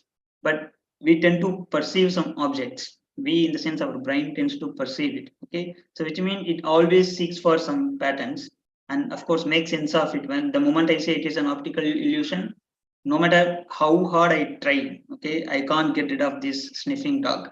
I don't know whether you can. Nobody can, right? So once you perceive it, it is there. It is kind of hard coded. Okay, so this different arrangement of pixels gives rise to some sensible objects. Okay, so there are our brain decodes it by looking at this arrangement of pixel, and the neural network tries to do the same. It looks for some complicated patterns to make sense of, to recognize the objects in a given image. So when the neural network look at the image, it sees numbers, all numbers, okay, from 0 to 255 in a different arrangement, and then it try to make sense of these numbers. Okay, yeah, the optical illusion is really quite challenging for our brain, and it also kind of reveals how our brain, our visual cortex in our brain actually works. Okay, we took a lot of insights from there. Okay, now we just increase the image size to 5 by 5, then the possibilities, goes to 2 power 25. Okay, so what is this? How many possibilities are there if you put it in terms of words? So it is about 3 million. 33 million, right? 3.3 crores. Yeah. So even with a small image of 5 by 5, restricting the elements to take either 1 or 0, which means black and white, I can come up with 33 million or 3 crore varieties of patterns. Of course, not all patterns make sense. You say most of the patterns are random, but it is still possible we could generate 33 million images. So of course, we don't expect the classifier to understand all of them, and we don't need all of them. But I'm just telling how complex it gets the moment you look at look all these details. And out of these two possible configuration, right, out of these 33 million configurations, this is one pattern, we call it number 2. It could be if you show it to some other person without showing this number 1, they could say it's of course obviously it is 2, but if they are working in different domain, they call it as some sort of patch. Okay, patch design or something like that, and this is number 1. Okay. Yeah, so the point I'm trying to make is that if I go with 5 by 5 color image, then how many possibilities will be there? How many patterns are possible? It's nearly infinite. Yeah, but we can say in terms of 2 Like power, how many colors are we taking? Like 0 to 255? yeah, 0 to 250. Now we allow all possible configuration. From B into 2 power 5 cross 5. Yeah, 2 power, if you allow 256 only to the 0 power and 5 1. cross 5. Yeah, I think this is an answer, right? The reason is each pixel can take value from 0 to 255 if I allow all possible shades of colors from 0 to 255. And then I have image of size 5 by 5, and I also have 3 channels. Okay, so we don't have a number for that, and we don't really care about this, by the way. This is really a challenge if you go with generative modeling. In deep learning, of course, in general machine learning, there are 2 types of models, one generative and another one is discriminative. For discriminative, I don't care about all these possible configuration, but for generative, even though out of all these 10 to the power 300 possible varieties of patterns, only some of them make sense in the real world. And I expect the model to generate only out of patterns that make sense in the real world. Okay, so you might have seen this Dolly, GANs, okay, which generate images, right, given the textual descriptions. Okay, the sample space is really huge because the image we deal with is 100 by 100 typically. Then the sample space or the possible patterns explodes. Okay, so if you are moving into generative modeling, then that's really an interesting area. But in discriminative modeling, in the case of classification, all these things, we don't really care about all these possible configuration to learn a given object. Okay. Sir, is it, can you go on the last slide? Is it 5 into 5 into 3? 5 into 5, yes. Oh, it's 256 power 75. Sorry, it's not 125.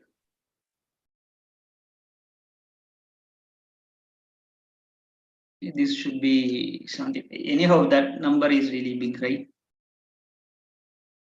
This should be 75. I don't know what number it is going to be, but it is going to be less than 10 to the power 300.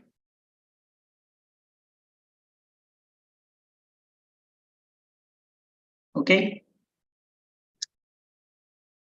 Okay.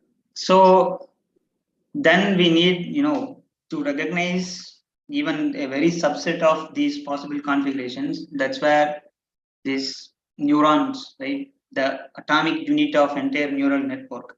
So the neural network is really deep, but the basic component of the neural network is neuron. So once if you understand how a single neuron works, okay, how it learns patterns from the input, then we can conceptually extend the single neuron to a neural network and also the same to deep networks, okay, because it is all about gradients, okay. But I think I can start with this neuron, the concept of neuron in the tomorrow session, and also what I feel is that I come up with the collab with all the codes written and then just execute then and there so that we can pack a lot of details in a short span of time. Okay, I hope you agree with me. Instead of coding from the scratch, anyhow, I have shared the collab so you can explore them later. Okay. Yes, sir. Yes, sir. Yes, sir. Yeah. Sir, can Sir, you share this PDF also? Like these slides also. Yeah, it's not a PDF. Yeah, I shared the link to the slides. So the slide is under preparation. Give me a second. So I share a private link. So you can see them.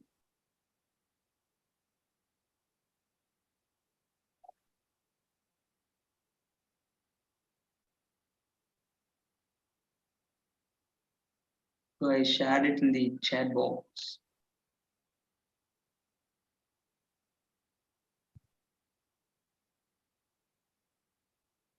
Please, someone confirm whether it is accessible to you.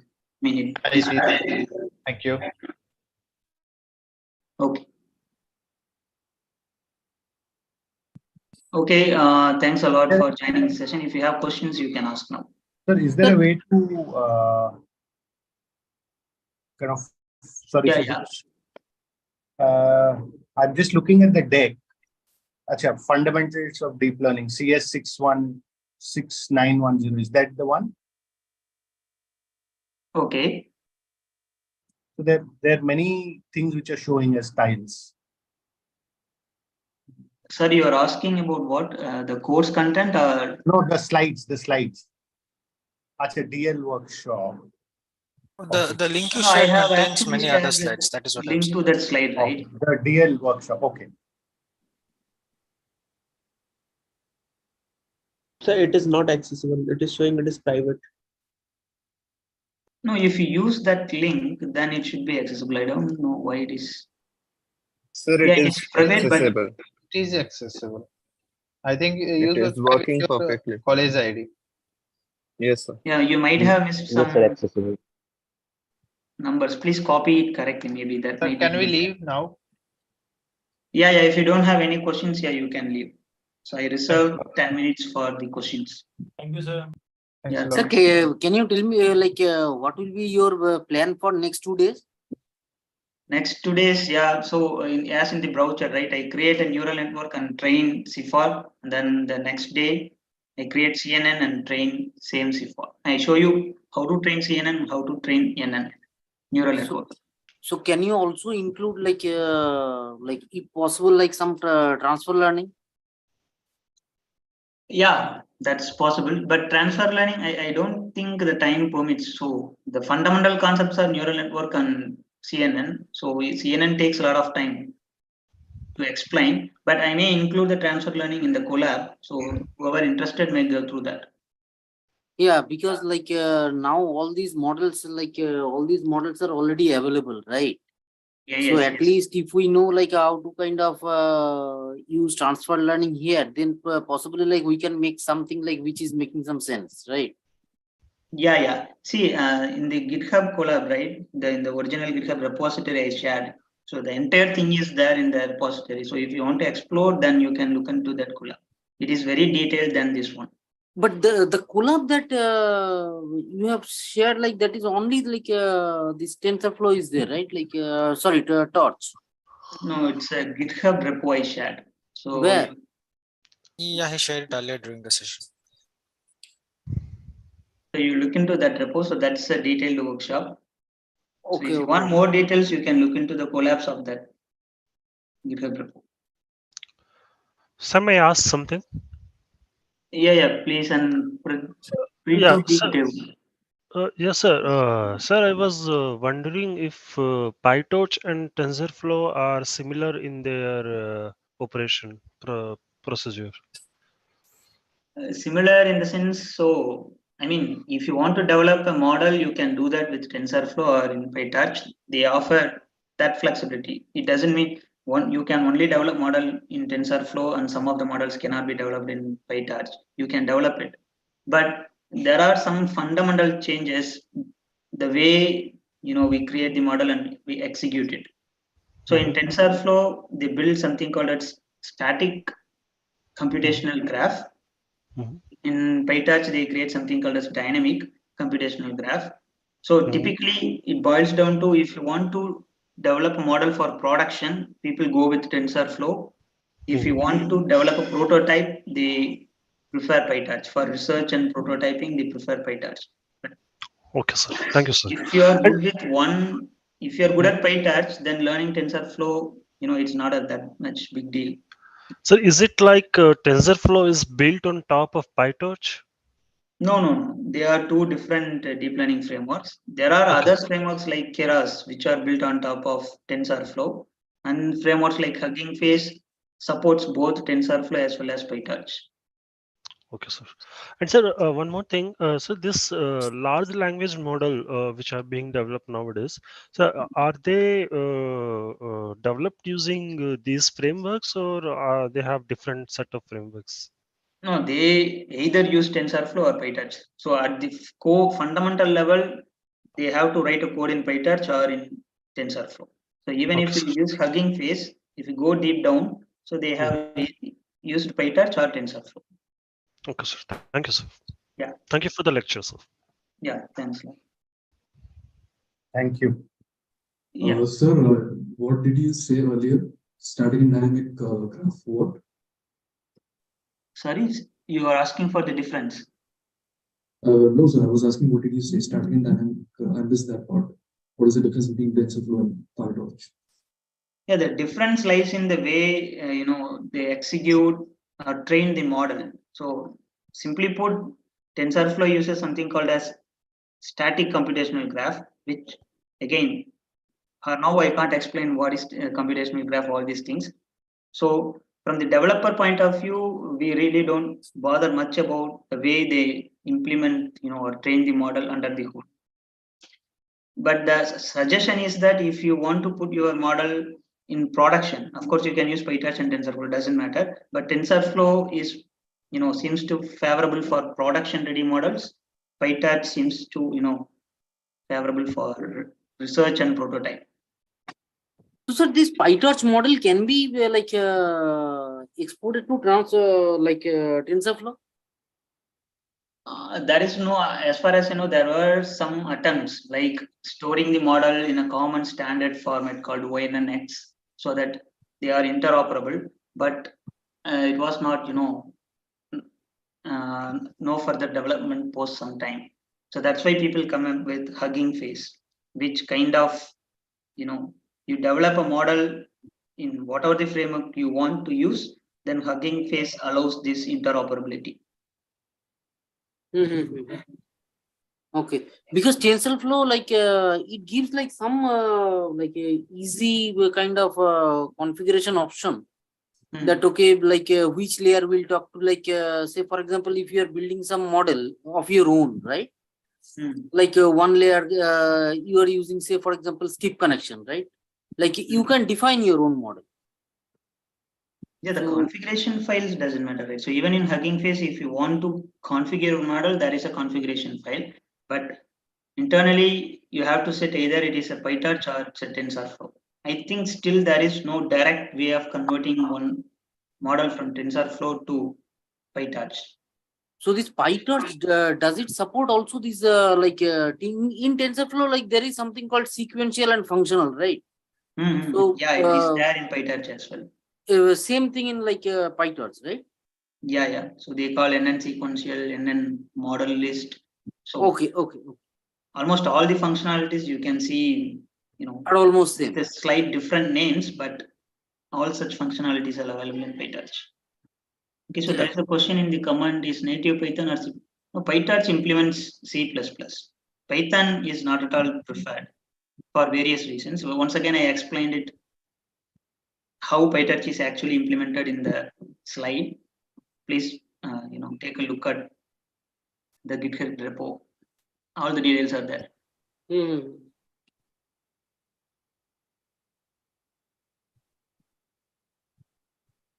Yeah, thanks a lot. Thanks a lot, each one. See Excuse you me, sir. tomorrow.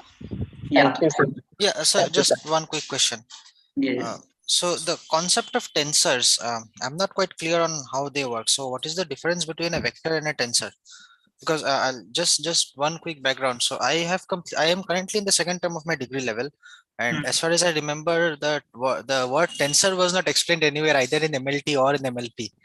So this seems to be a new thing to PyTorch or in TensorFlow. So can you please explain what a tensor basically is? Yeah, so the tensor in the machine learning domain, okay, it's also defined in physics, but it is not as defined in physics. In machine learning, tensor are simply a higher dimensional. See, when you say vector, what is vector? So vector is a collection of elements, put it in an array, right? Right, yeah. And then when you say matrix, it is again collection of vectors tagged as either column or row. Then when I say collection of matrix, right? How do I call it? So people call it as tensor. Then when I collect, three matrices together, I call it as a tensor of dim3. Then I can collect tensor of dim3, right? So you can keep going from zero to vector, zero element to vector, and vector to matrix, and matrix to three-dimensional tensor, from three-dimensional to four-dimensional tensor. So they call this as tensor. So beyond tensor, do we have any word to denote such collections? Can we call a collection of tensors something else in higher dimension, or is it up to tensor only? No, it is tensor. See, even if we get rid of these words vector and matrices, a single number is a tensor of zero dim. Collection of numbers array is a tensor of one dimension. So it is a tensor. The thing is with respect to the dimension. So the word tensor is fine, but whenever you say tensor, you have to mention what is the dimension of the tensor. So single number is a zero-dimensional tensor. Sequence of number is a one-dimensional tensor. Matrix is a two-dimensional tensor. Okay, got it, sir. Got it. Thanks for the explanation. Yeah. Sir, one last operational query regarding this workshop itself. Do we have some OPP or some exam in order to get the certificate, or is attendance the only criteria? No, attendance is the only criteria. Okay, all right. Thanks. Thank you, sir. Thanks for the session. Yeah, thanks. Thank you, sir. Yeah. Yeah, thank thanks. you. Yeah, thank you.